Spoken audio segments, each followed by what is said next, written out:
Okay, folks, it's another bonus week. We are up against these 4 water element raids, so we are using Earth this time.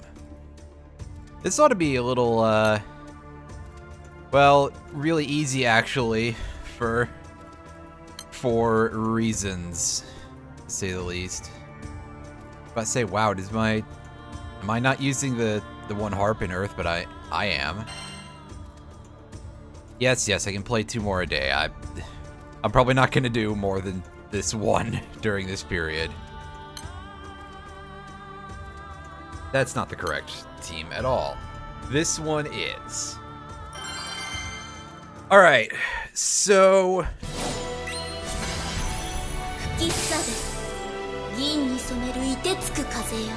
real quick, I'm going to take a moment to explore this team.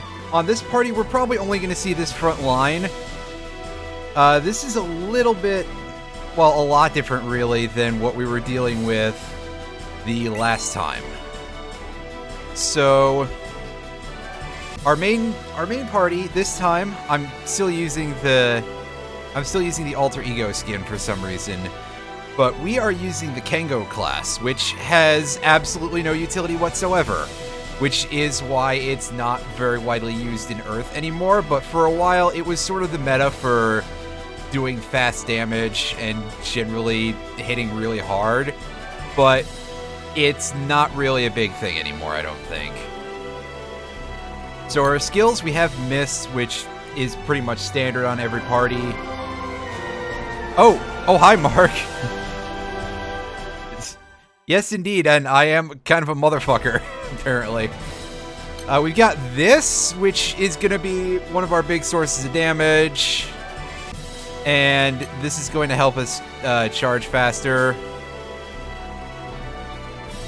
Here's the thing, though, is that this class and this guy very specifically have a gimmick where they have a maximum meter size of 200% as opposed to 100. So we're actually not going to use this charge that we start off with immediately.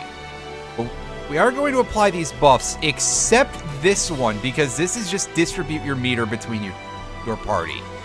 Not really a big deal. And here is probably the most useful unit that I have in Earth. This is the version of Kain that is available only during special draw events, because he has this really strong buff, which I think we'll get to see all of what it does in a second. And this debuff, which will max out how much attack and defense down we can land, and has some special effects in this secret plot ability, which I will explain in a moment. And Alexiel over here is his damage, basically. So, yeah, we're going to want to push our entire party to 200% before we do anything in terms of bursts here. So we'll start out with this buff. Okay, let's see if we can read off here. Yeah, it boosts all of our multi-attack and gives us an attack up. It is very strong. I'm using kind of an odd setup here because I have Ancient Perseus on the grid, which lowers our double attack rate, but we're pretty much still guaranteed to do at least 2 hits per attack as long as we have instantaneity up. And can we read the special effects of Secret Plot? Debuff resistance is lowered. And I believe that when he does his charge, he adds a bonus damage effect to if he does damage to anything that has Secret Plot on it. I think that's how it works? I do not remember. So let's go ahead and let's do all of this. And let's get ourselves a nice little boost here that we probably will not need. But also, yes, this Pandemonium effect speeds up,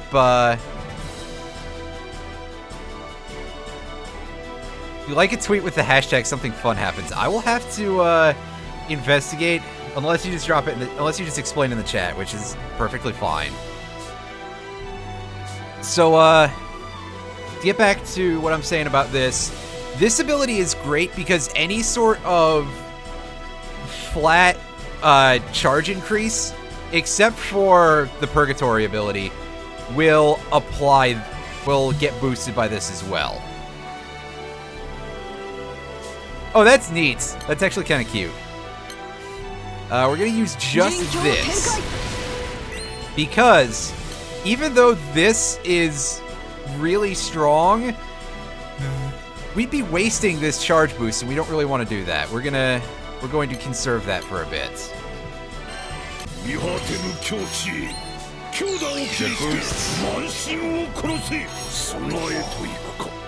And we're doing that distribution in order to try and secure what should be guaranteed of letting the main character have 200% meter. And oh shit, I probably should use Alexiel's second ability here, which provides some really ridiculous stuff here, in that the damage isn't that big of a deal. It's these defensive buffs that are important. So I'm probably going to end up forgetting to ever use it for anything, because I don't remember what percentages Macula does any sort of special attacks at. Although this fight is not really one that is very long either, so we'll probably be okay.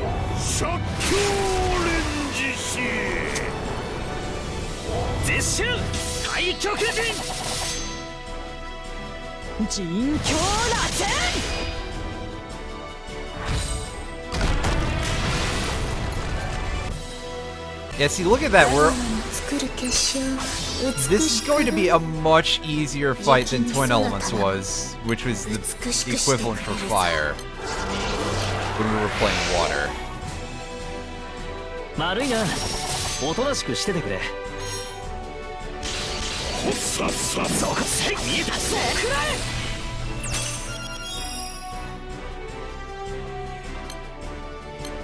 We'll throw that up because I'm pretty sure that anything from just charge is going to be single hit in this fight. Oh, that might be wrong. Oh no, we're fine.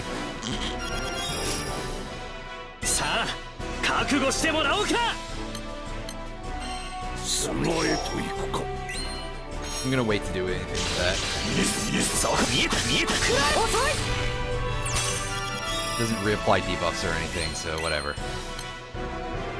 Speaking of reapplying debuffs, we should definitely do that as soon as possible.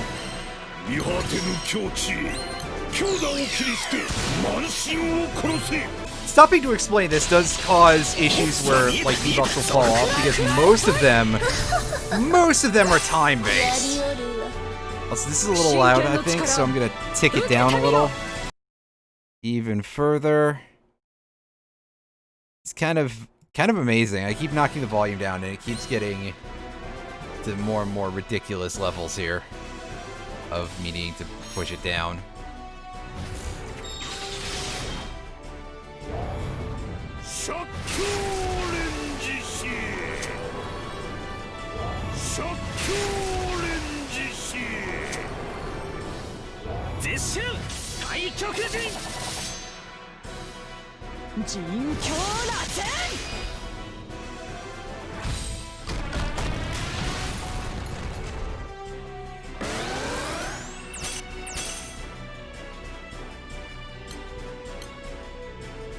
Yeah, I think it'll be fine to just do that. We don't need that much charge.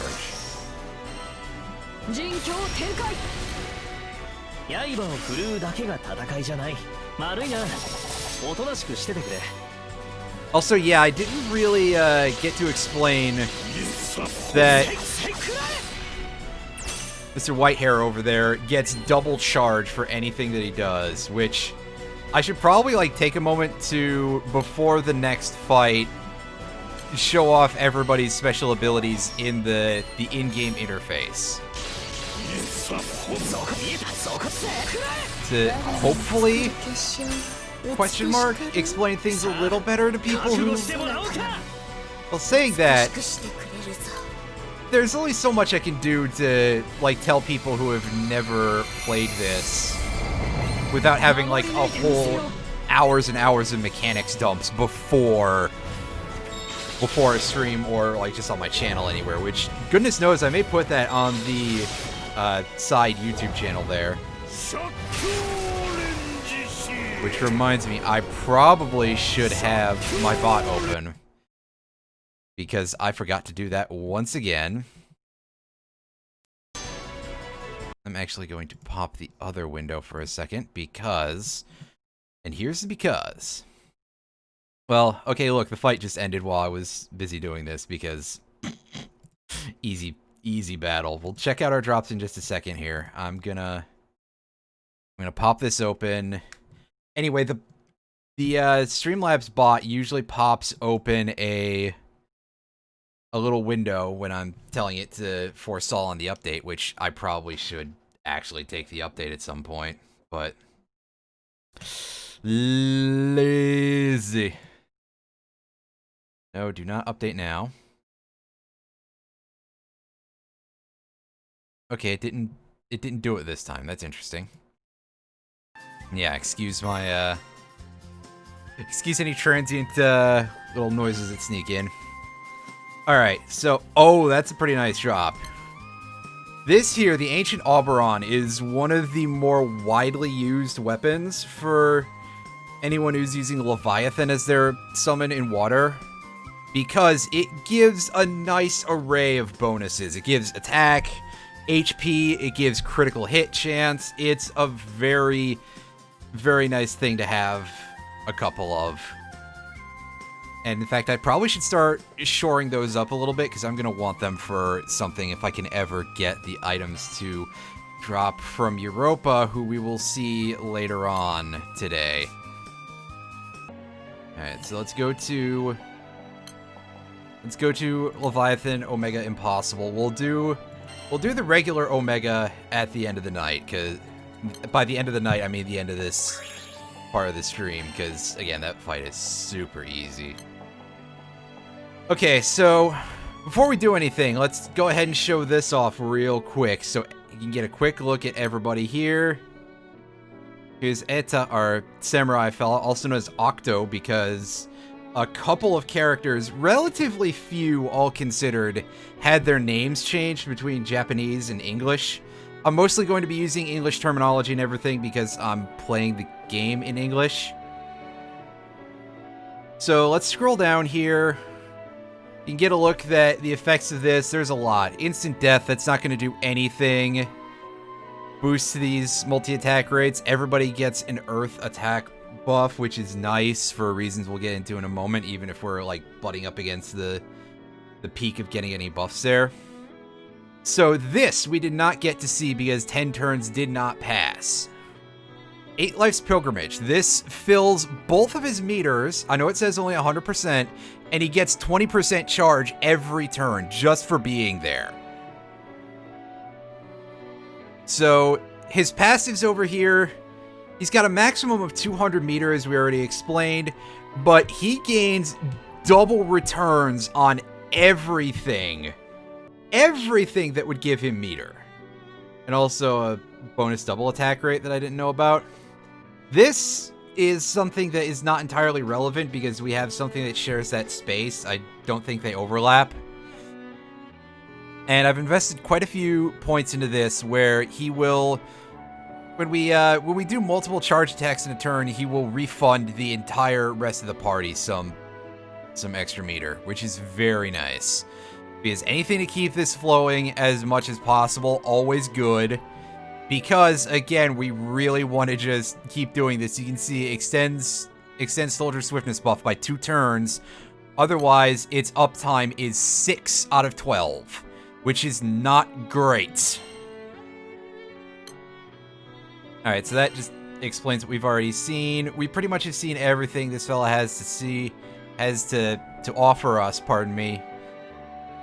However, let's get a look at these passives here. Yeah, there's a bonus damage, an echo effect, if you will, if he uses his charge on something with secret plot, which is great. Boost to attack specs when he's buffed by Soldier Swiftness. I don't 100% know what that does compared to the buff itself in the first place. Because that's not just a thing that's like, oh yeah, the buff does this, this, and this, which is very common with characters with unique buffs. And this, reduced damage taken from any enemy that has secret plot for the entire party, which is just a free defense boost. Free defense boost. It's free real estate. Why not take that? Alexiel over here, who just does basically everything. This removes buffs. She can provide a 70% damage cut to the entire party from basically everything. She can make us immune to damage for one hit, block debuffs for one hit. Has some pretty strong nukes. And she has a special status called Mirror Blades, which she can stack up to 5. And those boost all of her stats based on those. This is, I think they changed this, did they? At least based on how the description works. Is that this makes the Earth Attack specific status buff stronger. From what I recall, it was at least at one point that the entire party gets a further attack boost as long as just she has an Earth Attack boost up. An Earth Attack up status effect. Maybe it's always been like this and I just hallucinated the old version. Maybe they just changed how it was phrased. And her extended mastery skill is just reduced water damage. So, you know, again, free defense, it's free real estate. So let's go to the back row here. The people we will never see during this video, pretty much. We got Cerise here. He got his 5th uncap very recently, so he's got a level limit of 100 that I still haven't gotten to. And he is all about just blowing people up. This gives him a nuke every turn for 2 turns, counting the one when he uses it, and a strength effect, which is basically the higher his HP is, the more his attack is boosted by it. And over here, only 3 skills for a level 100, but they all get various levels of ridiculous boosts to them that lets them be recast several times. And he can stack all kinds of defense downs. The more times he casts all of his skills, the more they hit, and the more his healing gets from this one. Which is still not a ton, because we're in the, like, 40k range. That heals are nice to have, but you often just want to be able to spam them. So, his passive here, he gets a bonus to his max health, but he is more likely to be targeted, which is fine. He's supposed to be sort of a tanky type. As you can see from this skill here, we'll talk about that in a second. And when he uses this Macho Ultimatum, which ends the cooldown for his 2 nukes and gives him a substitute for all female-only members of the party, he can recast those skills an additional time during that turn. So as soon as he comes in, he can basically do all of his things 3 times in one turn, and it's kind of ridiculous. He'd be really good for a party that is trying to go through a fight super fast. And this, upon taking damage, or now that we've got him to a pretty high level, upon using a damage skill, he gains a stack that increases like all of his stats and gives him an extra source of supplemental damage there. And Extended Mastery, I've put all the levels into this that I can. Chance to end cooldown for Bravado Bullet upon using Charge Attack. It is now borderline guaranteed. So, yes, by all means, this guy can light people the fuck up. And I'm so glad they gave him the boost that they did. And my last party member here, you can see that I've been using her a lot, judging by these numbers. This used to be a lot higher.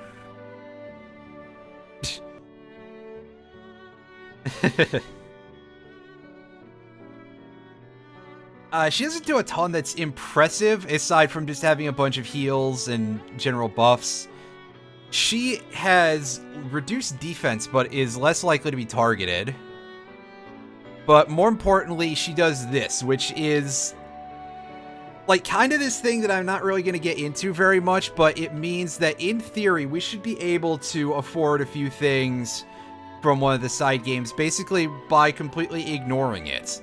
Which is fine, because gambling... Who wants to deal with that bullshit? But now that we've talked through this a bunch, I'm pretty sure that it's going to be like, hey, yeah, just go back to the menu and do it this way. Which, fine, we'll do that.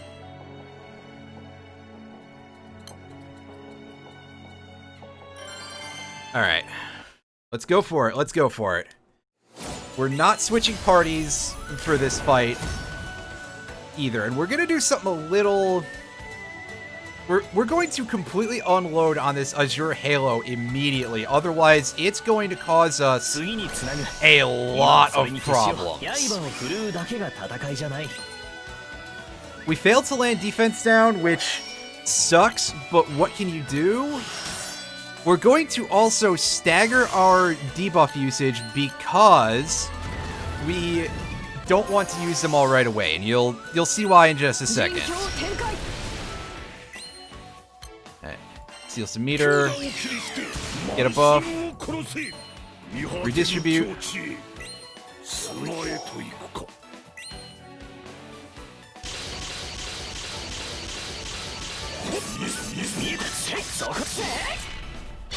And see, look at this thing get ripped up. When it has a status effect that it can purge, it will do that instead of anything else.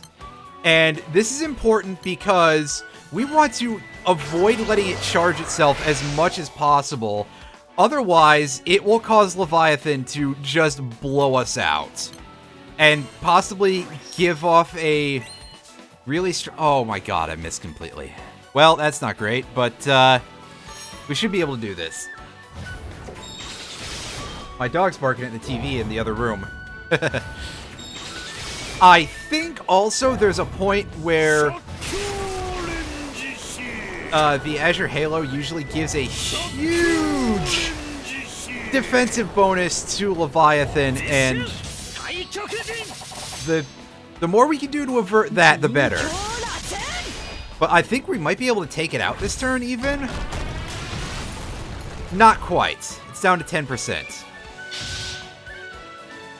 See, it's not doing anything, but that's fine. We just want to eliminate it as fast as possible, and we want to make damn sure that we do so. So, I'm going a little heavy on this. Alright,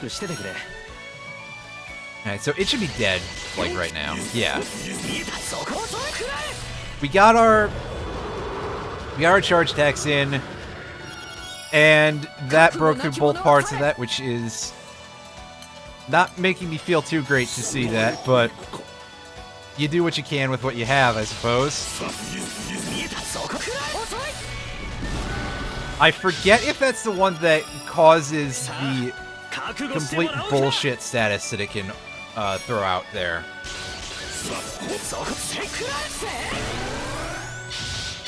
Which we might see in this fight. I don't 100% know. If we do, I'll discuss it then. But otherwise, stats aside, this is a simpler fight than the previous one. Final Eternal, welcome to the chat. And, oh, this is the one. Okay, so this is the thing that makes this a little bit shitty, is, oh, it didn't land on did it land on you? Okay, it's only on Alex right now. Is this thing. Attack is absorbed by water allies, and water allies' attack is ineffective. This is very poorly phrased. Basically, the victim takes no damage from water, but any attacks that does against a water-type enemy are absorbed by it. And we're going to see that in just a moment. But since she's the only one who got hit by the status, we can give this thing what for here.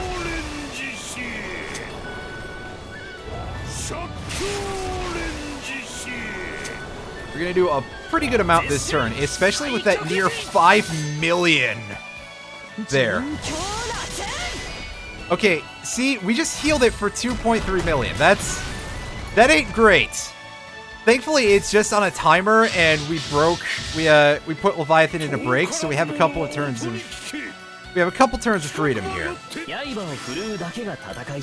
Calm down, Grandpa.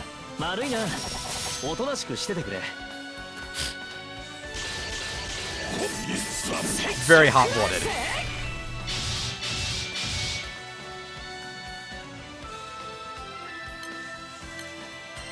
We'll do that. We should be able to... I don't think we'll need to have done that. I'm being a little free with that here. So... this part... yeah. And you can also see that she's really pushing very hard in terms of her damage cap there. We'll do this, and this should... we should be able to get a lot done this turn. We extend our buffs, blah, blah, blah. A lot of damage.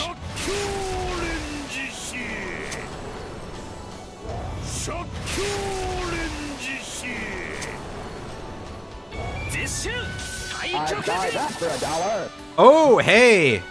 How's it going, Alan?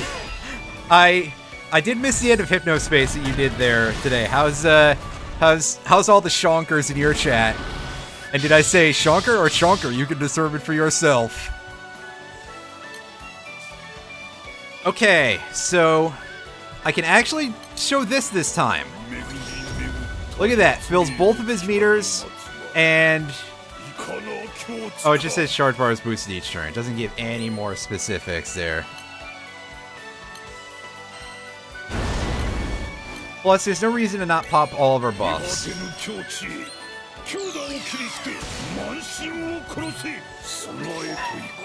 You know what would help is if I did them in the right order. Fuck. That just kind of shows you how much I don't care about this nerd. Not the nerd who just raided me, obviously. Alan is a good dude, and so are the rest of the dudes in the stream. Good stream, except no marbles. That bastard. Also, wow. Oh, Jesus. I was not expecting that. We're in for it. We're in for it now. This is gonna get a little bit nasty.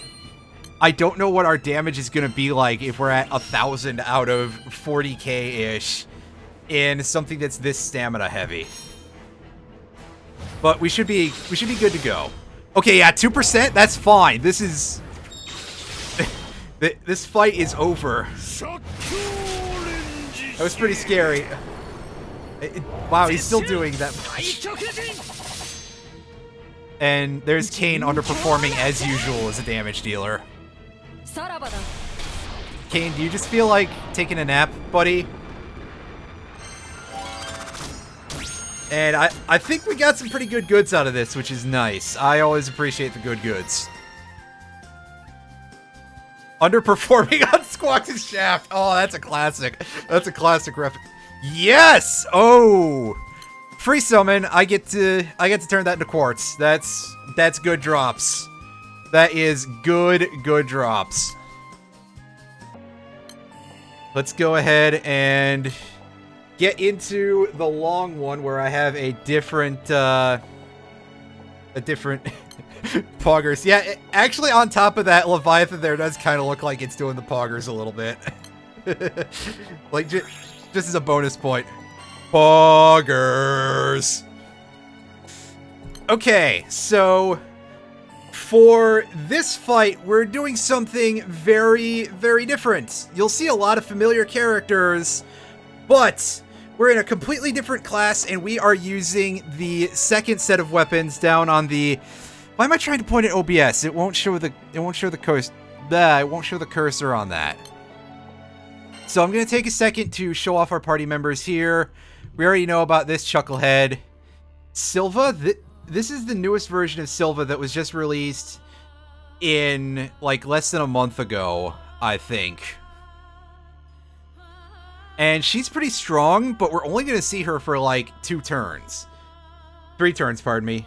I just noticed ready in 3 turns. Wow, I don't know how to do math.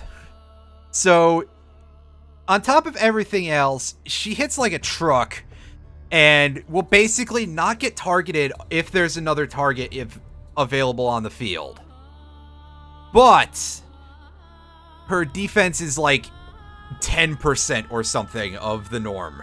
It's really ridiculous. If a hit all attack comes down, she's dead. She's very dead, especially considering we're going to be abusing this, and it has a 30% reduction of max HP. Things are going to get a little scary right before she leaves. However, she's going to be able to use her charge every turn for some pretty big damage. She has a pretty nice debuff she can throw down. And this is nice. She switches with the first member of your back row with volley assist, and she provides bonus damage, bonus stats, but it does reduce their defense, which I've actually never noticed at all. And then this last ability takes effect when she's in the back. Bonus earth damage when we do a 4+ chain. So, again, we're going to be abusing that quite a bit. Kayn we've already seen. She doesn't have an extended mastery bonus yet, by the way, because she just came out recently. So this is the other version of Alexiel, who is a little bit, and by a little bit, I mean a lot different.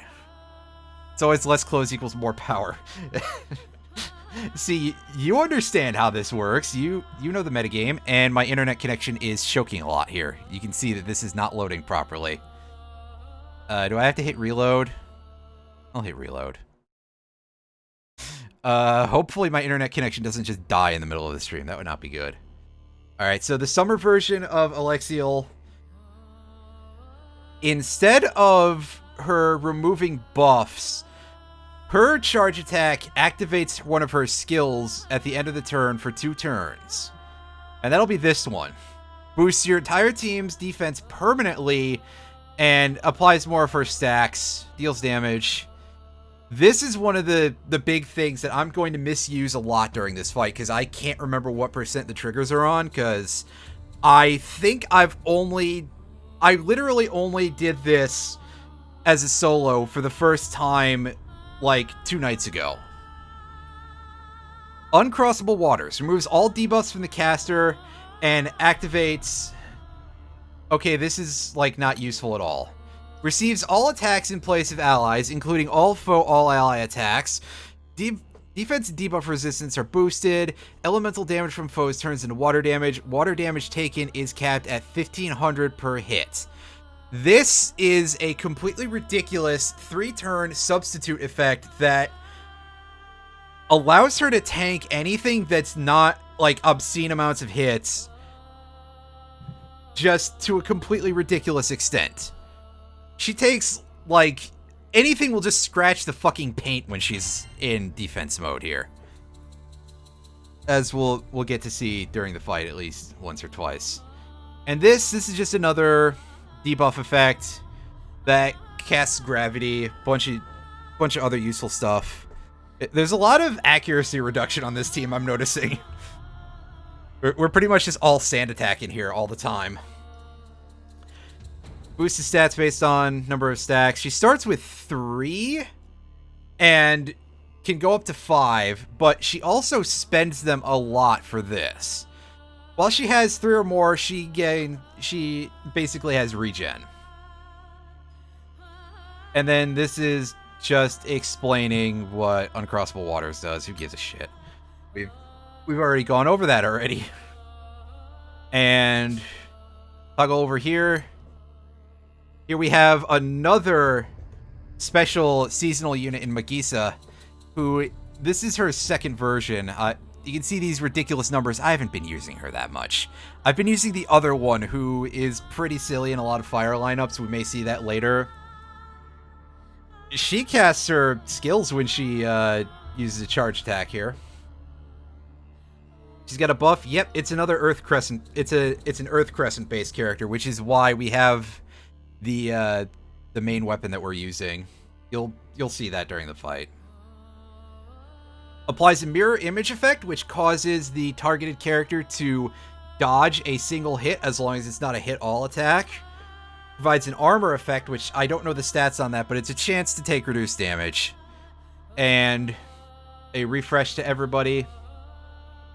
And this does a nice chunk of damage, removes a buff, which is going to be very important during this fight.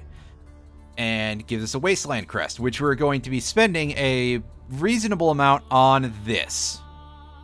Earth damage to all foes, 20% boost to allies' bars. When used from 10th turn onward, consumes all Wasteland Crests to recast for each one spent.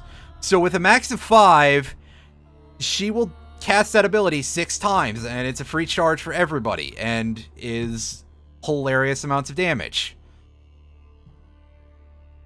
And this will give us a lot of buffs based on how many crests we spend, or maybe even just you have when we first cast it. And I think they're permanent too, so basically, yeah, pretty silly. And then this just boosts charge attack specs based on number of Wasteland Crests, which, to be fair, that's pretty nice because we're probably going to get everybody to 5 pretty quickly. And the increased cap for it is going to be very, very helpful. And of course, we have Mr. Punchy in the back for the purposes of gaining experience, really.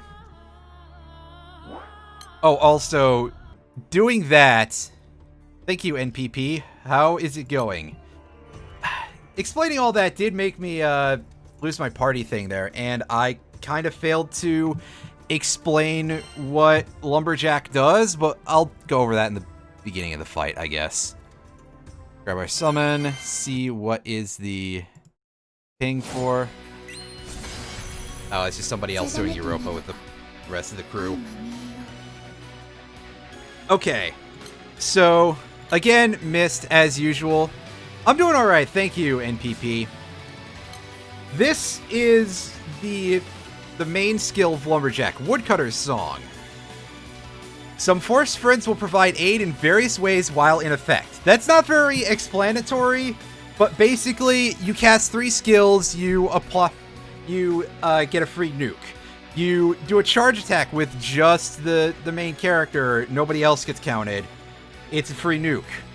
You take a special attack, it's a free nuke. And all of them can apply various statuses. It is a very, very nice little skill to have. Dappled Sunlight, this is a heal for everybody, and this gains bonuses the more times you cast it. Second cast, it's a free clear as well. Third cast, it provides a Veil effect. It's similar to what Alex was doing in the last few fights. And over here, Laughing Logger. This is the big nuke for the class. I see this a lot. I've been using it, and it's coming pretty handy for crit-based builds like with Earth. We do damage, boost to just the caster's crit rate. Second cast provides a keen effect, which is, I believe, that your critical hits do bonus damage. And third one is just a straight boost to the damage cap, which is all kinds of nice to have. So let's do the things. Buff, debuff, summon. We don't need to summon Uriel right now because we are in a very nice shape in general here. We have full meters for everybody, I mean. Word's hard. So this is only going to last for... Yeah, accuracy down is a 2-turn effect. And I probably should have cast the Woodcutter's Song first. You're absolutely right if you're going to say that. But I'm a fool. As has been discussed earlier. Anyway, we are not Oh my god, that's great. I didn't know that. I literally just put that weapon skin on earlier today. That's great. So, anyway, we're not using the gravity debuff because we don't need it yet, and the accuracy down is not going to lose its effect yet, and oh shit, that's annoying. So, Europa's attacks have a chance to cause hostility up, which sucks, but thankfully she targeted the tank.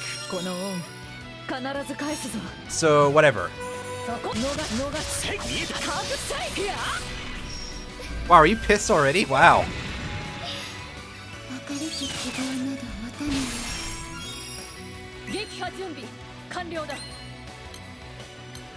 I also forgot to have her charge last turn.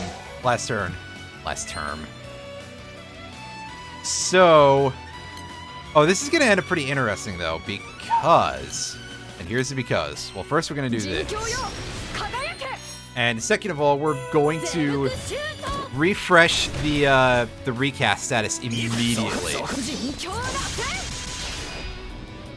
and that's gonna speed this up very much.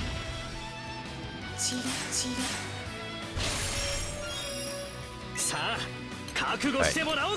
Silva, get out of there. I literally didn't cast her ability once this entire game.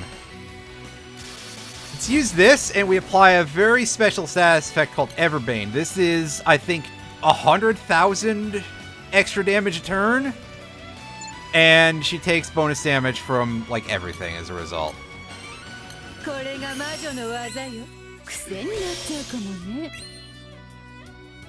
I don't think I need to do... What's my turn count on this? 5 turns. Actually, that's not really an issue right now because, of course, someone doesn't have those buffs right now. Oh, I wasn't looking. Did I get a counter? Did a counter attack happen?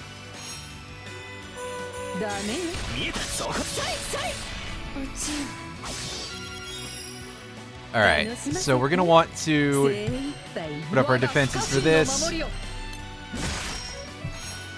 Log this in our logbook. Re-up debuffs.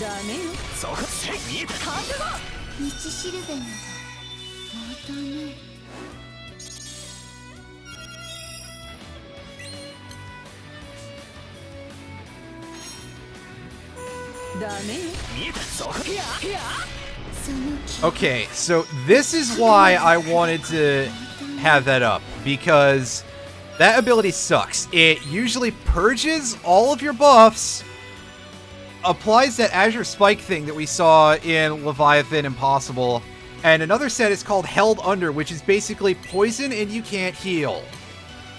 It's poison, blind, and you can't heal, pardon me. It's garbage. It's like, who came up with this? What kind of a fucking monster? Anyway, enough of that. Let's do this. And that makes me really happy.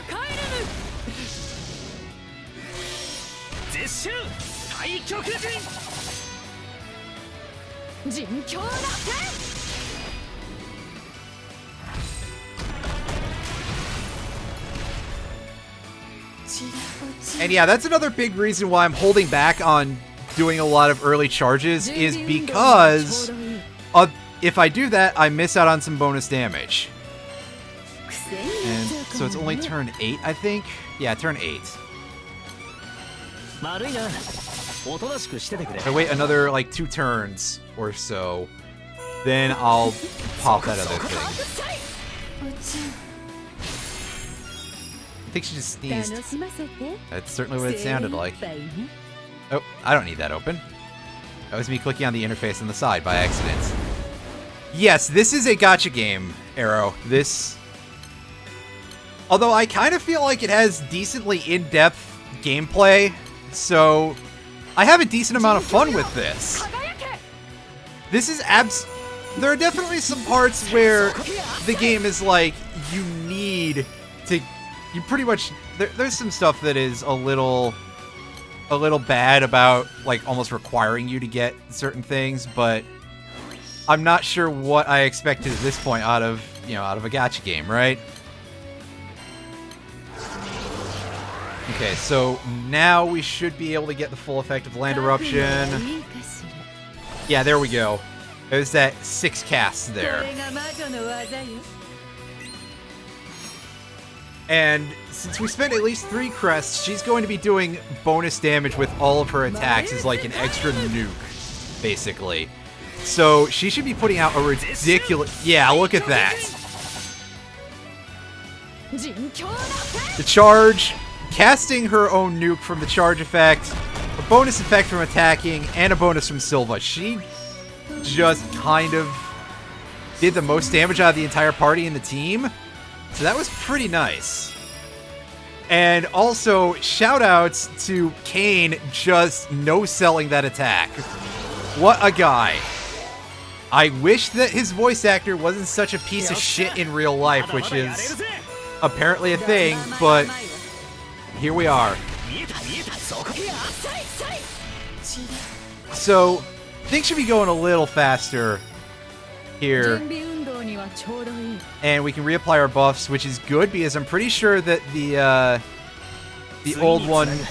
I'll have to pull up the whole thing, but basically the guy did some really, really terrible things to someone who like had just had their career starting out, and the younger voice actors suffered as a result of it.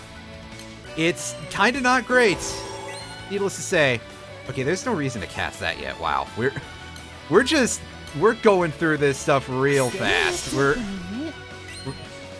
We are stacked and ready to do some silly things over the next couple of turns. This might actually be the party I want to. This might actually be the party I want to main for water after this point. Even though I did a lot for the Katana party, it's kind of turning into a meme. It's really not meta anymore, and this is having silly effects. And the music just changed. Nuke.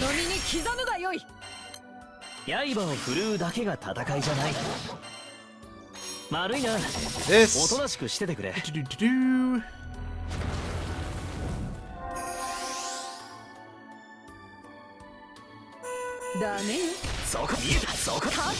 God, even the sounds from the harp skin are kind of hilarious.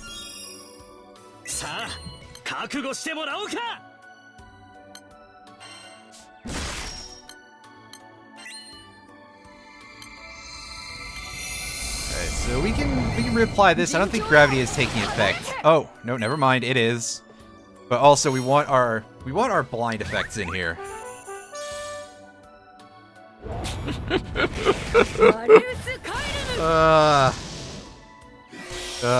Video games, am I right?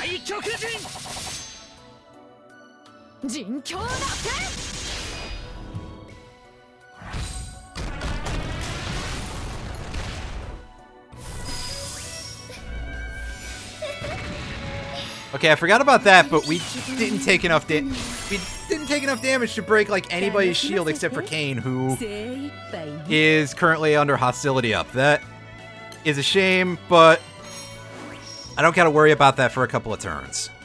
To really handle that. I mean, if I get the... oh yeah, my heal came off of cooldown. I was gonna say, if that comes off cooldown, it's free real estate, but otherwise it's not a necessity to remove it immediately.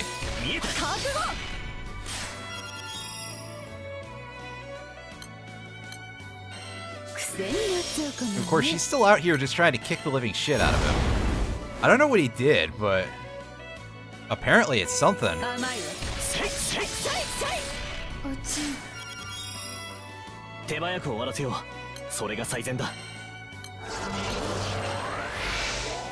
Alright, 44%. That's pretty intense.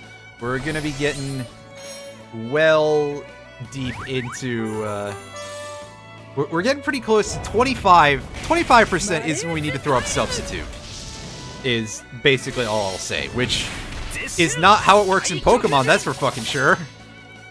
If you throw up substitute at 25%, you die. Or it doesn't work, depending on the game.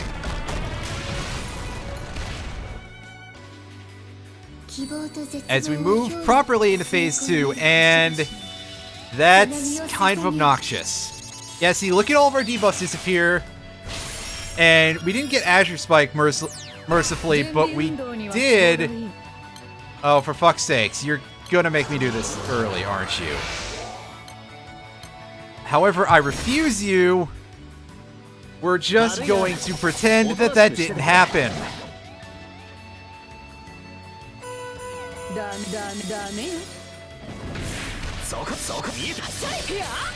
Yeah, see, you can see the failure to hit being a constant thing there.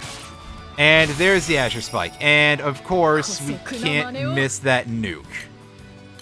So, I guess we're purging this early because I don't have a heal off cooldown yet.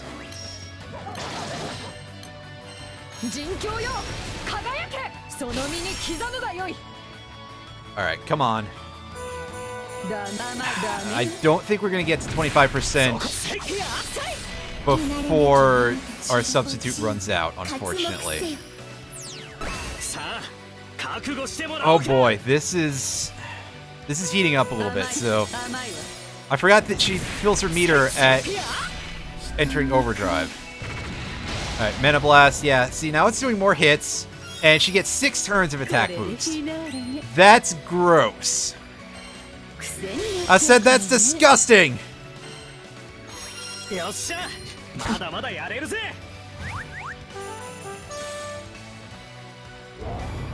Shadow, you fucked my wife, so guess what I'm gonna do? I'm not gonna fuck the earth. I'm gonna go higher. I'm pissing on the moon! How do you like that, Obama? God, that whole thing is entertaining. Damn it! Just short! Oh, I was fully expecting her to push to 25 with that nuke, and I was just to rub all the salt in the wound. And here we're gonna see why that sucks. Taurus Blight. This is like... Oh, well, first of all, we dodge a bunch of it, and we tank a bunch of it from the armor, so at least there's that, but it's like 20 hits, and it usually just demolishes you.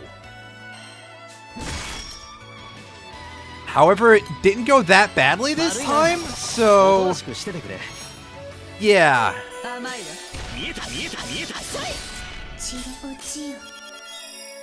I'll deal with that. I won't be too upset with the end result here.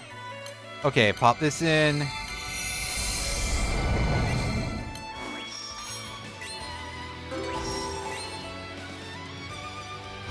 And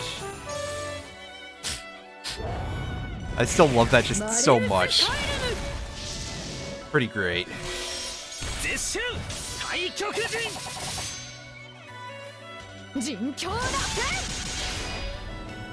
We're pretty close to finish here, as you can see, by 17%.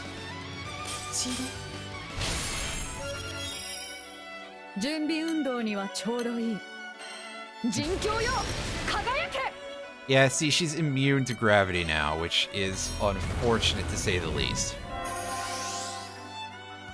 However, I think Taurus Blight is only a triggered attack and not one that can randomly happen to us, so that's good. We don't have to worry about that just being pulled out of nowhere. Alright. This, do this, do that, that, and 12%. We are... We get down to not quite 5 by this turn.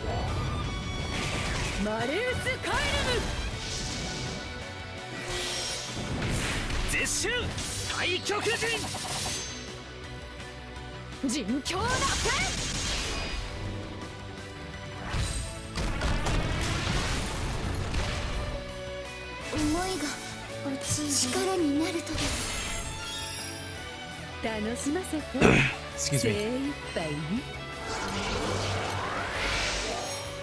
heal, because again, we've got that much stamina going in our team that it's always a good idea to get that whenever we can.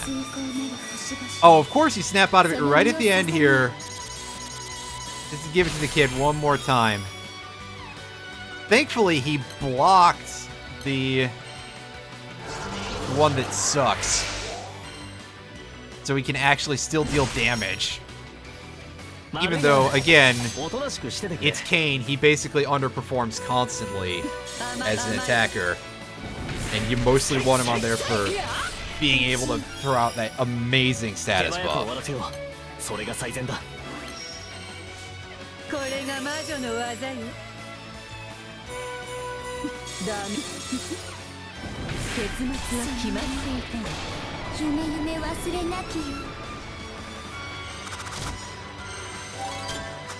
Oh, I saw a nice, I saw that purple chest flip over, so that might be good.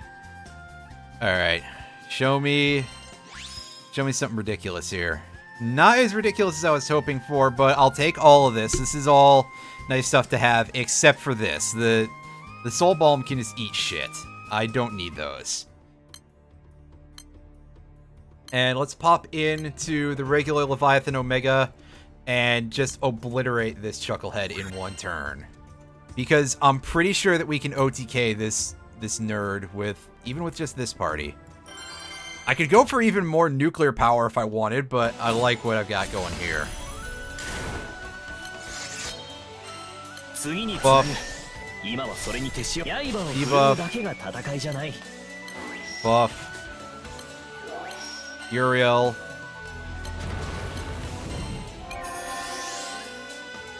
Do these. Do this. This. I'm actually going to throw out all of my nukes this turn because I'm trying to push for the one-turn kill.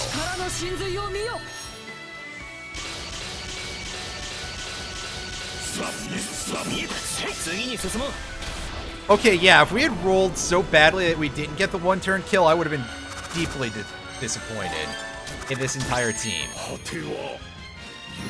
And did we get any goodies here? Oh, my crew is doing a lot of Europas right now. I'm not surprised.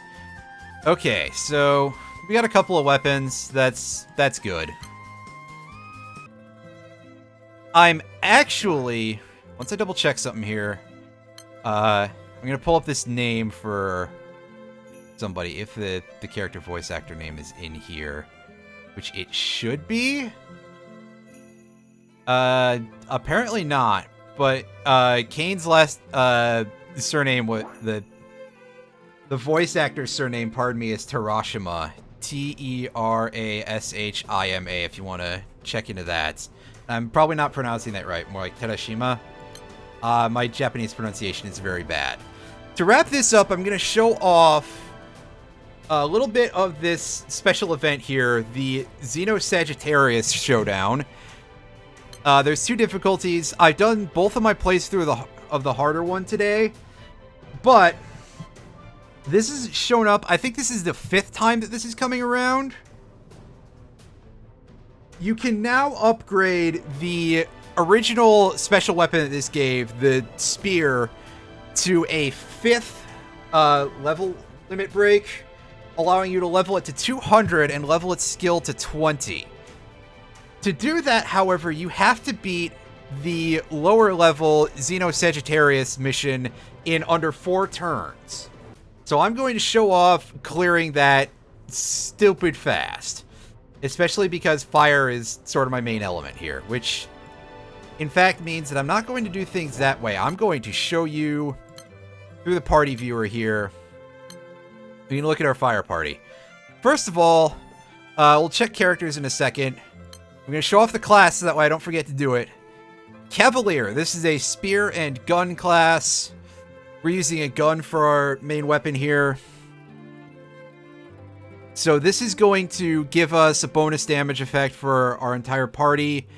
Make the Cav immune to damage 1 time. And make them much less likely to be targeted.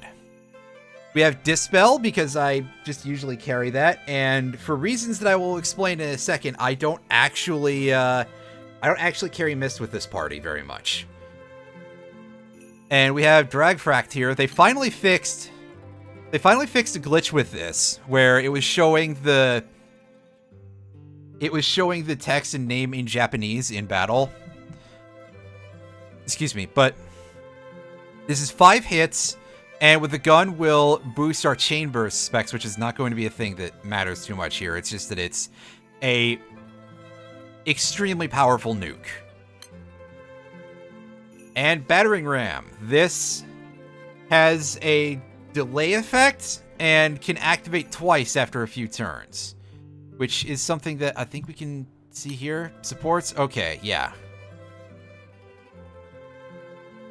So as long as we have a gun, we lose 15% max health, which is kind of scary sounding, but based on how high our health is, we boost the entire team's attack by a pretty good amount, and whenever we don't take damage in a turn, we gain a charge of this Equestrian Affinity effect, which is what allows us to double battering ram, and will make us less likely to be targeted, and will boost our multi-attack rate. Overall, it's pretty great, but we don't care about the multi-attack thing, both for this mission and just for fighting in general, for reasons that I will show off in a moment. So, you can see I've definitely been leveling a lot of my stuff. I have multiple skill 20 items on here, so I've thrown a lot into fire. This is like basically my main element. Here's like where the heart of things are, the Ultima gun. This gives us boosts to all of our gun proficiency party members. We ignore these charge attacks for anything we don't have equipped to the main slot here. Skill, big boost to gun specialty allies attack, HP, multi-attack rate. If I start Hollow Knight while you're gone, my ass is grass. Well, I'm gonna be finishing this up in probably like 15 minutes, maybe less, so I guess my ass is grass then. And, back to this, boost to skill damage cap. Which is good for any character, and it's pretty big. It's like 50% or something? It's absurd. And it's also kind of the backbone of this party because, again, as you might expect from Fire Element, we just go nuclear on people. Let's take a look at this. This is an EX type move, so this is not boosted by any of our summons on the Uchumgal here. And this other skill boosts the fire allies' skill damage cap. It's starting to sense a pattern. This stacks perfectly with the other thing to a maximum of 90% across everything on the grid, which I don't hit, but it is quite a bit here. Here's the one we've got 4 of, the Ancient Echosox. This is kind of the core weapon of Fire's main grid for the Omega players, or Magna players, depending on which nomenclature you're using here. Medium boost to Fire allies' attack and critical hit rate. We don't quite hit guaranteed crits with this party, but we get pretty high. And we have this enmity effect, which basically means that as time goes on, we hit harder, because based on how low our HP is, we get an attack boost. These weapons are highly efficient despite the fact that their stats are kind of low, except for that ridiculous HP for a level 150 weapon with plus 99. And over here, we've got one of these we saw last time, the Scimitar of Brahman. I basically have explained this already. It's more health, it's more damage, it's basically as much as you need. This is a very well-rounded piece of equipment. Over here, the Sword of Valor Blaze. This is the fully upgraded version of the Sword of Michael. Provides Michael's Blessing 3, which gives us like 23% bonus damage against wind enemies, or something like that. It's ridiculous. And also, small boost to fire allies' attack and max HP. That is not boosted by our main summon, and is instead boosted by Agni, which is a summon we don't use because I don't have a full set of weapons for it. Down here, we've got the Draconic Harp, which I've been using because one of the other weapons that it's mutually exclusive with, I don't have maxed out, and they are both very, very powerful options. This has a progression type ability, boost a fire ally's attack based on number of turns that have passed, which is, it's nice to have. This party is designed to be able to stick around for a while, even after just blowing enemies to pieces on the first turn. Emerald barriers will reduce our wind damage that we take. It's not like a guaranteed cut or anything. I think it's just a defense boost. And Majesty level 3. This one is boosted by Colossus and gives us a truckload of health and attack power. And over here we have the pièce de résistance. This is a thing that basically says, holy fuck, you've been playing this game for way too long. The Freikugel. This is obtainable by trading for 100 gold moons for the base item, which, you know, no relation there, obviously, between me being moon and this being a moon weapon. To get those, you either pick them up in a trickle from various sources, usually one a month. Some months there will be bonuses available, or by drawing a second copy of a character at the highest rarity. Instead, you just get their weapon and a gold moon instead of the weapon and the character, because obviously you can't have multiple of the same version of the character in your inventory. So this is one of the big reasons why this is just absurd, is that its charge attack causes something called Onslaught. So you've seen that whole overdrive break system. This causes anything that checks to see if the enemy is broken or is affected by break, for like multi-attacks, damage bonuses, anything like that. It will always see the enemy as being in their break phase, no matter what their meter is like, or even if they don't have one. So again, really useful for a reason we'll see down in here in just a second. Again, Tyranny, this is basically sort of like the inverse version of Majesty for attack abilities. It gives us that big attack boost, but reduces our max HP by 10%. You're going to see that our max health is pretty absurd anyway. And we get this Hellfire's Triumph ability, which gives us a much higher chance of landing multi-attacks. And more importantly, this Golden Advent ability is the main reason why you would want this weapon, and is completely silly now that I've got it maxed out. When main character deals triple attacks and does supplemental damage against foes in break. So basically, free triples as long as you have that effect active. And spoiler alert, we have other ways of adding it as well. So that's our weapons. Summons, this is pretty much standard fare. We have both of the Arcarum summons, which do pretty huge damage and are available from turn 1. Colossus, we can see, yeah, shield, blah, blah, blah. You've already seen this. Kaguya, we've seen her before. She also, like, does regular nuke calculation as opposed to summon damage calculation, but we have to wait 9 turns to use her, so she's not going to come up in this fight. Over here, the Sun. This is one that'll probably be pretty handy for us. Damage, and for 1 turn, this only lasts for 1 turn, fire allies in 1st, 2nd, and 3rd positions attack twice that turn. So, yeah, that is... They basically get a lesser version of No More Doubt, but it boosts our DPS for a turn by a ridiculous amount. Also, this aura, sub-aura thing is something that I've never really delved into. So the main aura would apply if this was our main summon. We'd just get boost to fire allies multi-attack rate based on turns passed. It's kind of worthless up there. But as a sub-aura, amplify fire allies' damage against wind foes by 10%. It's free real estate. I love it. It's a really, really good summon to have in our main set here. let's check out the Devil, who is the other Fire Arcarum summon. Again, big nuke. Inflame, which is basically a turn-based burn effect for 25,000, I think, per turn for 3 turns. Massive hit to win foes, attack and defense. It's basically equivalent to Mist. So we drop this at the beginning of a turn, and there we go. Bingo, bango, bongo. Free real estate, as usual. Well, not entirely free. We do lose out on a lot of nuke damage from that. But this main aura, this would be pretty good to equip if we were using a certain build. But more importantly, as a sub-aura, we get 30% bonus HP.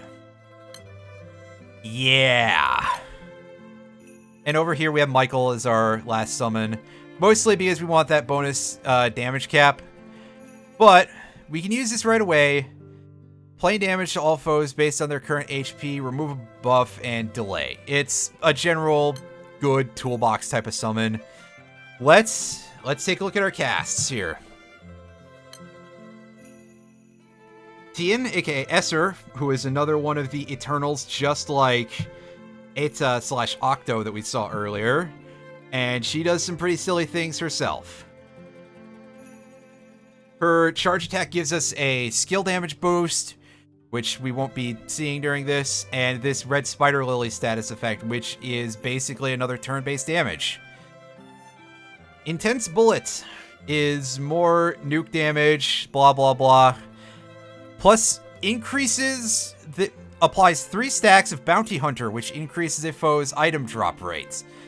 It's a placebo, but it still makes you feel nice when you get there. It's used for some things. This character used to count the number of bounty stacks on a target, but it's not really it's not a thing anymore, I don't think.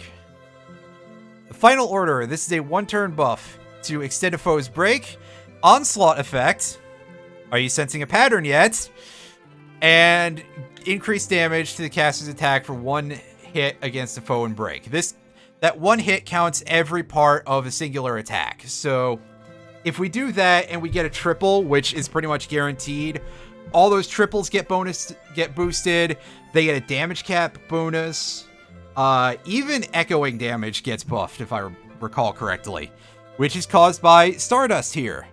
10 hits to a foe, bonus fire damage effect, and deals triple attacks while in effect. Those buffs last for 2 turns. So she can refill her charge very, very, very fast. And this is her ultimate skill, kind of like 8 Life's Pilgrimage, I think was the one that Octo had was called. Ten Wolves Triumph. It basically gives all of her buffs to everybody for 2 turns. Well, except for the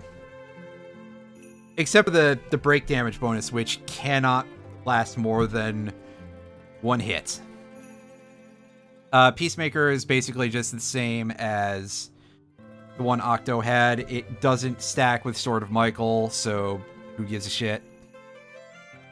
Treacherous Trigger. This is one of the things that her real claim to fame for why a lot of people are like, you should pick her up as early as possible, is that she has a guaranteed chance to land those bounty hunter stacks and gives a 10% boost to item drop rates, which again, those don't really add too much. Now that we've had her for a while, she has a once we've gotten her to level 100, I think the upgrade is at 85 or maybe 90.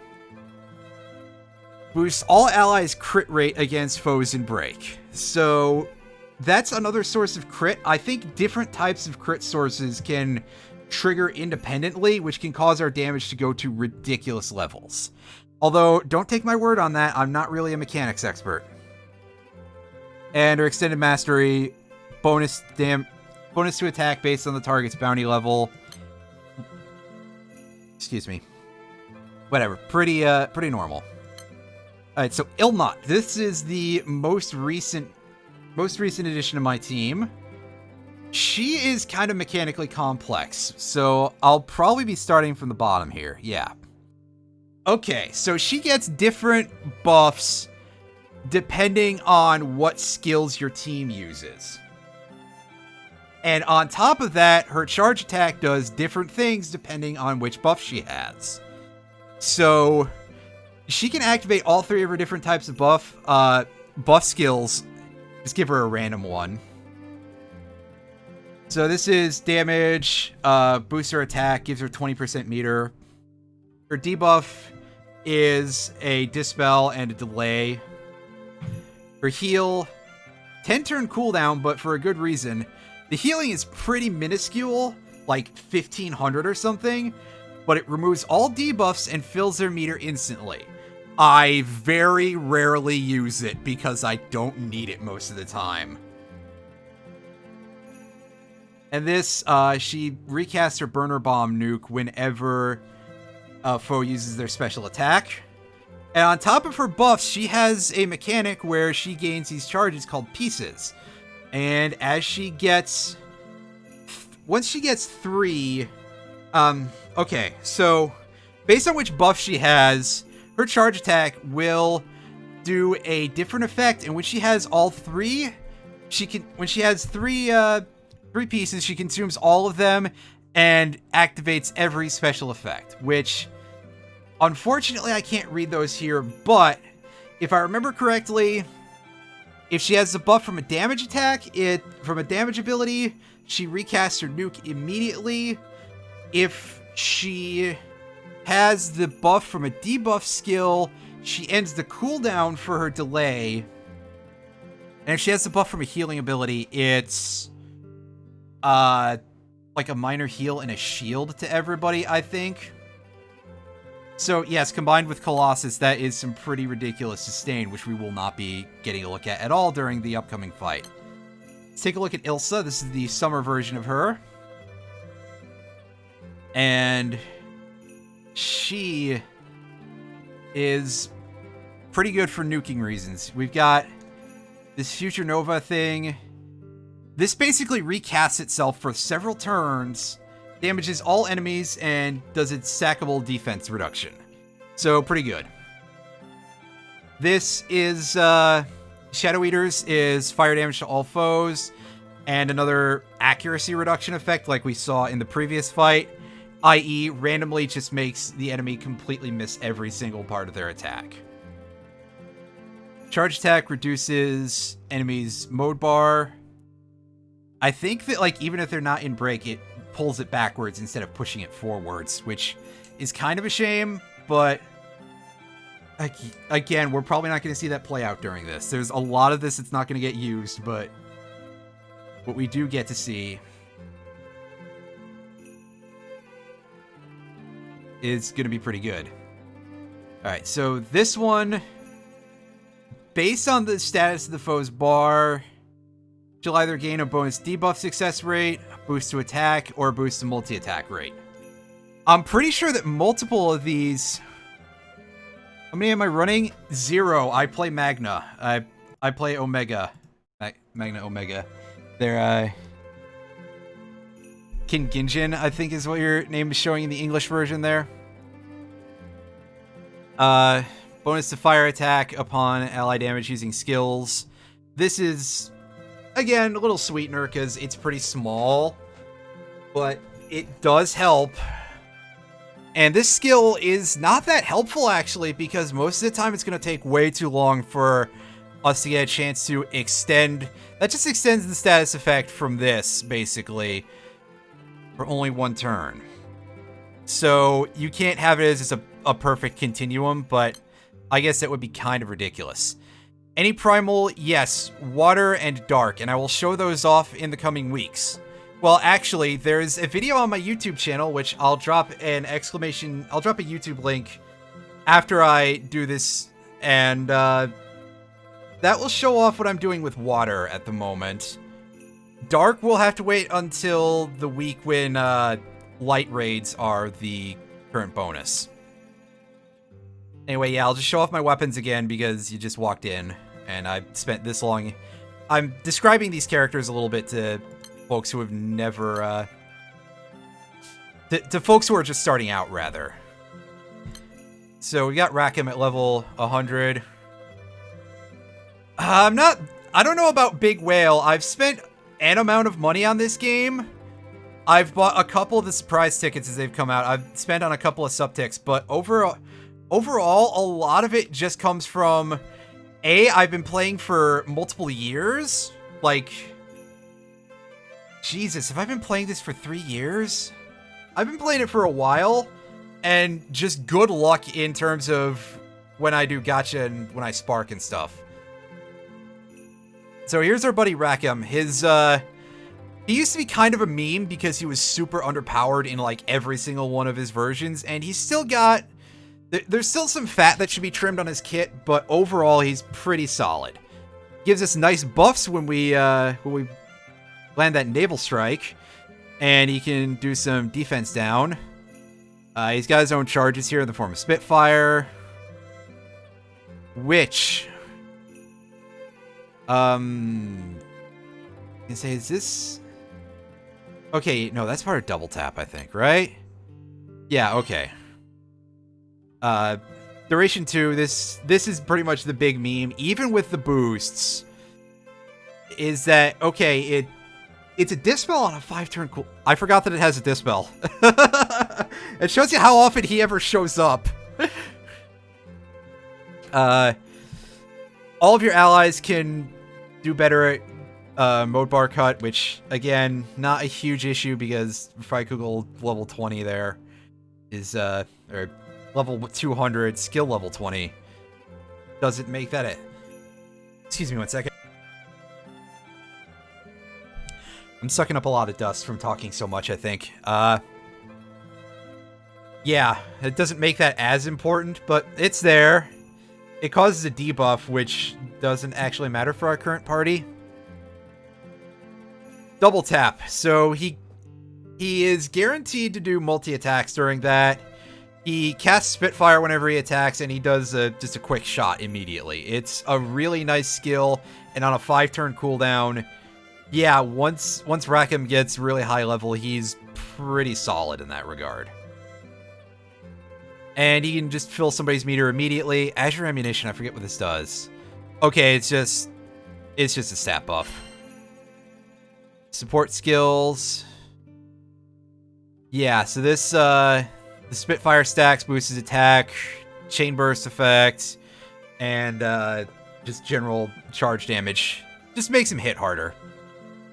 A lot of characters have, as I've mentioned before, have the support skills like that. They're just like, oh, this is what the stacks do. Okay. Bonus fire damage effect against foes with convulsion. I forgot about that as well.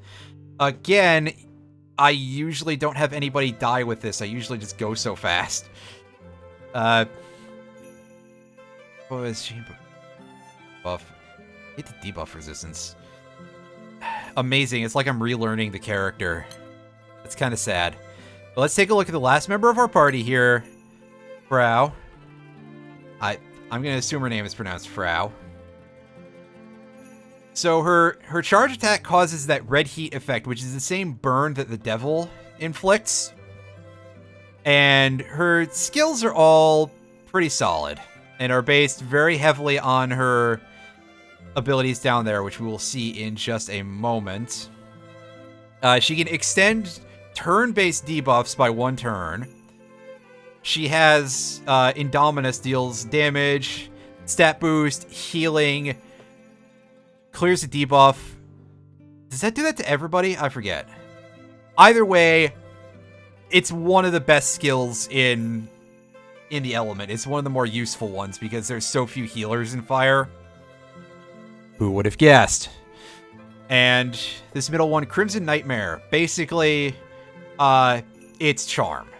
But when we have this solid fortitude effect, it becomes stronger and removes a buff. And it lasts for 2 turns. Yes, 2 turns. Alright, so Frau, being one of the evokers, is a lucky kid who gets 3 support skills. Although technically you could probably roll 2 of them into 1 and it would make a little more sense. So this one boosts her skill damage cap based on the number of turns passed, which I think also counts while she's in the back row. So as soon as she comes out, she's going to be able to hit as hard as possible because this team has a lot of durability. And this is the big reason why I want her in here. The Devil Reversed. When sub-ally, extend durations of debuffs landed by fire allies by 1 turn. This is really strong, to say the least. It adds a lot to things. It basically guarantees that we can chain Onslaught permanently. And Strength Upright, when switching to main ally, Solid Fortitude effects. Damage skills activate twice while in effect, can't be reactivated. So this is an important thing. If she dies and you have to revive her, she will not be able to redouble her skills afterwards. So be very careful. Is my only advice I can give you. But let's go ahead and let me just show off tearing this thing down. I could probably do a YouTube video of going through of flexing on the Maniac one if I do it tomorrow, because I've done all of those today, and that's another like 18 hours I'd have to wait, and I'm not going to sit here idling on stream for 18 hours. I'm terribly sorry, but that's a lot of energy to waste. And we have the only Colossus in there is just a 3-star. So we're gonna take Shiva for the raw damage.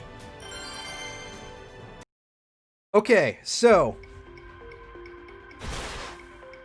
wipe my face because it's a little hot in here. To be able to max uncap the Flash Spear, we have to beat this in 4 turns or less. I'm going to do it at fast enough that the game thinks I took 0 turns. So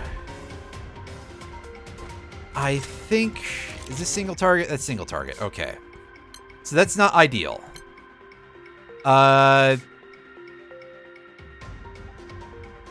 Let's do this right now. No, let's do Shadow Eaters now. That just clears the front party. Yeah. These enemies, because this is just extreme as opposed to Maniac, are weak as hell. They are extremely unimpressive. Why? Because I started doing Ultima Gun a very long time ago. This is back before Esser got her buffs. And I was just like, okay, I'm going to try and make this work. And then, like, everything just started falling into a place where I was like, okay, I can do this. I can do ridiculous. I think I got it after. No, I got it before the 5-star came out. So, yes, I picked this up quite a while ago when my best bet class-wise was Bandit Tycoon, was Gizoku. Fight 2, by the way, I think we're just gonna hit this with Coronal Ejection and pass through to the final phase here. Yeah. Super easy. Arcarum summons make this like 10 times simpler.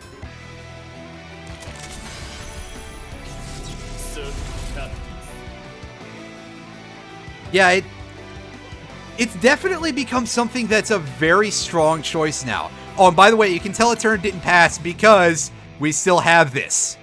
I'm pretty sure we're not going to hit the attack button during this entire fight, but just to show it off, it's still there. Also, yeah, there's Onoyuki giving us some, is it Onoyuki? I think it is. Giving us a little bit of English voice acting there. So we're gonna get our more debuff-based damage in here to make sure that we're doing as much as possible. Which, I think that's really all we have to do at this point.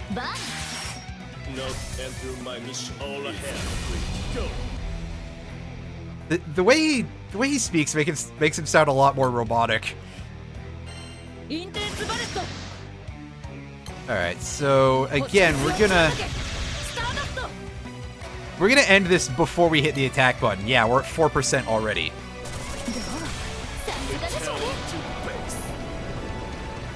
Alright, so that's basically a 0-turn clear for this? I guess you could technically say that. And we gain our points here. Oh, we didn't get a free nightmare.